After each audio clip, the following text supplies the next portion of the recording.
Free Sénégal serait en conclave avec des autorités saoudiennes selon le rapport de Africa Intelligence.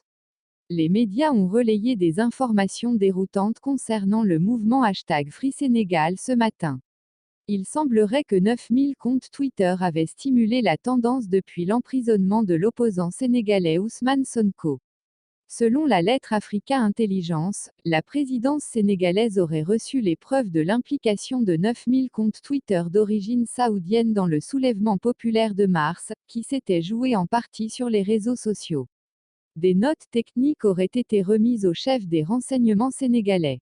Selon le contenu de ces études, des milliers de comptes Twitter ayant relayé la tendance #FreeSénégal étaient coordonnés et probablement payés ou créés par une société. Prologue d'un coup monté. En effet, au Sénégal, depuis le 3 mars, une déferlante de manifestations a secoué le pays. Il semble donc que le mouvement sur les réseaux sociaux n'ait pas été spontané, mais plutôt le fruit d'une stratégie de communication digitale bien ordonnée. En effet, pas moins de 9000 comptes Twitter ayant retweeté des publications sous #FreeSénégal ne seraient même pas d'origine africaine, encore moins sénégalaise. Ils auraient comme point d'origine des adresses IP localisées en Arabie Saoudite.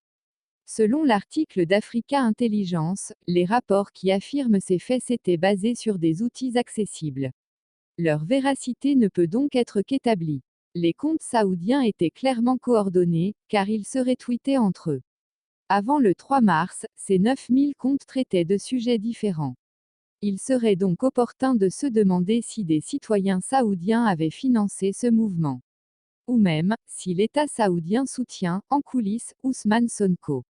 Ce dernier avait bien des affiliations salafistes wahhabites, depuis ses années d'études, raison pour laquelle il est impopulaire chez les Sénégalais soufis, qui représentent une majorité dans le pays.